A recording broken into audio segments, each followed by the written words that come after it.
So అని చెప్తాను. అందరికీ నమస్కారం అండి. ప్రియదర్శి నన్ను చాలా బాధ పెడుతున్నాడండి. కోర్టు సినిమాలో ఒక 50,000 లంచం తీసుకుని వాడిని ఎవరినో కాపాడదామని చూశాను. ఈ లోపల ఈయన వచ్చి ఆయన్ని కాపాడేసి నా 50,000 మళ్ళీ మంగపతి తీసేసుకుని అది కోర్టులో చూపిస్తారు అనుకుంటున్నాను. 50,000 లంచం ఇస్తారు మెట్లు దిగుతుంటే. వాడికి ఏదో హ్యాండ్ ఇచ్చాను, ఈయన వచ్చి వాడిని కాపాడి నా 50,000 పోయేటట్టు చేశాడు. ఇదే సినిమాలో మళ్ళీ నా కొడుకండి, నేను పినాకపాణి, ఆయన సారంగపాణి. సో ఇక్కడ ఆయనేమో జాతకాలు నమ్ముతాడు, నేను జాతకాలు అటు ఇటుగా నమ్ముతూ నమ్మనట్టుగా ఉంటాను. నాకు ఒక ఆయన వేణుస్వామి అంటే ఒక ఆయన 2000 ఇప్పుడు ఎంత అంటే 2022లో నేను గెంటేస్తుంది ఇండస్ట్రీ అని చెప్పాడు నన్ను. మరి ఈ 3 ఏళ్ళలో 50 నుంచి 60 సినిమాలు చేశాను. సో అని చేత జాతకాలు నమ్మాలో నమ్మకూడదు మా మా మా మా సారంగపాణి చెప్పాలి. ఆయనేమో చేతి రేఖల్లో జీవితం ఉందంటాడు, నేను చేతల్లో ఉందంటాను. అదంతా యుద్ధం అంతా లాస్ట్ దాకా తెలుస్తుంది. సో సారంగపాణి జాతకంలో నాకు హీరో తండ్రి పాత్ర ఇచ్చి నాకు ఒక ఎలివేషన్ ఇచ్చిన ఎందుకంటే మోహన్ కృష్ణ గారికి నేను సర్వదా కృతజ్ఞుండి. ఎప్పుడూ ఒకటే మాట చెప్తాను సార్, దర్శకుడి యొక్క వ్యక్తిత్వం సంస్కారమే సినిమా, ఆయన పెరిగిన విధానమే సినిమా, ఆయన చూసిన జీవితమే సినిమా. మనం శీతాకాలంలో మంచి ముంగిళ్లలో ముగ్గులు పెడుతున్న ఆడపిల్లలు ఎంత బాగుంటారు, వేసవకాలంలో వచ్చే మామిడి పళ్ళు గుత్తులు ఎంత బాగుంటాయి, వర్షాకాలంలో ఇంద్రధనుస్సు ఎంత బాగుంటుంది, మలయమారుతం అంటే దక్షిణపు గాలి, మళ్ళీ సాహిత్యం చదివాడు వీడికి ఎక్కువ పొగరు అనుకోకుండా మలయమారుతం అంటే దక్షిణపు గాలి చాలా గొప్పగా వీస్తుంది. అలాంటి సినిమాలు తీసే మనిషి మా ఇంద్రగంటి గారు. అది మలయమారుతం రాగం కూడా ఉంది, బట్ నేను గాలింపు చెప్పాను. మలయమారుతం అంటే అటువంటి దక్షిణపు గాలి లాంటి సినిమాలు తీసి ఎందుకంటే మోహన్ కృష్ణ గారు అలాంటి సంస్కారవంతుడి యొక్క సినిమాలను హిట్ చేస్తే ఈ జాతి 10 కాలాల పాటు గర్వించదగ్గ సినిమాలు వస్తాయని నేను మనస్ఫూర్తిగా నమ్ముతున్నాను. ఎప్పుడు చెప్పే మాట కూడా ఒకసారి చప్పట్లు కొట్టండి బాబు గట్టిగా చెప్పుకున్నాను మా గురుగారు. బలవంతం కాదు సార్ నేను చెప్పేదే. ఎప్పుడు అంటే చిన్న విమర్శ ఉన్నా కూడా ఎప్పుడు తెగిపడుతున్న తలకాయలు, ఊడిపడుతున్న కనుగుడ్లు, ప్రవహిస్తున్న రక్తపాతం నుంచి తెలుగు సినిమాని కాస్త నవ్వుల వైపు మళ్ళించే ఒక చిన్న మాంత్రికుడు మా ఇంద్రగంటి మోహన్ కృష్ణ గారు.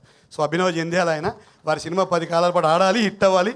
తెలుగు మాటలు, తెలుగు భాష అంటే ఇక్కడ చిన్న ఎప్పుడు తెలుగు నటులతో తీసిన సినిమా అన్నారు ఈయన. నేను ఎవరిని పేర్లు చెప్పను కానీ మొన్న మధ్య ఒక పరభాష నటుడు నేను ఒక సీన్ చేస్తున్నాం. ఒకే సీన్ అది. ఫస్ట్ నేను మాట్లాడతాను, తర్వాత ఆయన మాట్లాడాలి.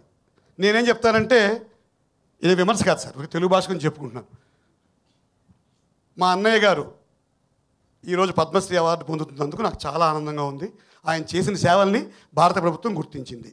తర్వాత ఆయన చెప్తారు డైలాగ్, మనము ఒక విత్తు నాటితే నెలకి ఏమీ రాదు, 2 నెలలకి ఏమీ రాదు, ఏడాదికి వస్తుందని ఆయన ఒక బోర్డు పెట్టి చదివించారు. సో ఇటువంటి దుస్థితి నుంచి అందరు తెలుగు నటులను తీసుకొచ్చే ఒక మహనీయుడు, ఒక మంచి దర్శకుడు ఇంద్రగంటి గారి సినిమాలు మరింత విజయవంతమని కోరుకుంటూ నాకు ఈ అవకాశం ఇచ్చినందుకు, అలాగే 2022 నుంచి నన్ను గెంటైనందుకు ఇండస్ట్రీకి, అలాగే కోర్టు ద్వారా అద్భుతమైన విజయాన్ని సాధించిన మా ప్రియదర్శి గారికి, చాలా సినిమాల్లో ఎప్పుడు పక్క నుండి వెన్నెల కిషోర్ గారు ఎదిగే ప్రతి మెట్టులో ఆయన భుజం సార్ బాగా చేస్తున్నారని చెప్పడం సార్.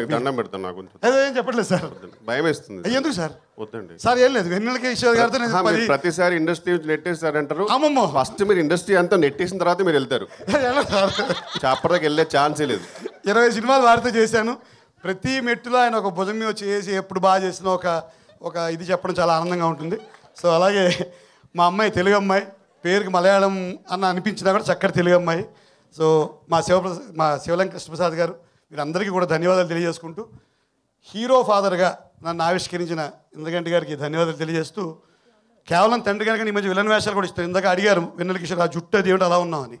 ఎక్కడో వచ్చిన సైకో కిల్లర్ వేషం మీద వచ్చాను. సందీప్ సినిమాలో హీరోలా ఉన్నారు సార్. సందీప్ పంగా సినిమాలో హీరో అన్నారు, అది కూడా అన్నారు. మీరు వస్తున్న బ్యాక్గ్రౌండ్ మ్యూజిక్ వస్తుంది నాకు. లేదు sir. So thank you very much sir. ఇంత మంచి అంటే హ్యూమర్ అసైడ్ ఈ సినిమాని విజయవంతం చేయాలని కోరుకుంటూ, తెలుగు భాషలో మరి ఇంత చక్కటి సినిమాలు తీసి ఇంద్రగంటి గారికి మనందరం కూడా చేయూతనిచ్చి వారి ద్వారా మరిన్ని మంచి సినిమాలు తెచ్చుకోవాలని కోరుకుంటూ, మా అబ్బాయి ప్రియదర్శిని కోర్టులాగే ఇంత మరింత అద్భుతమైన విజయం సాధించి ఆయన జాతకం కాకుండా మాలాంటి వాళ్ళ జాతకాలు కూడా మార్చాలని కోరుకుంటున్నాను.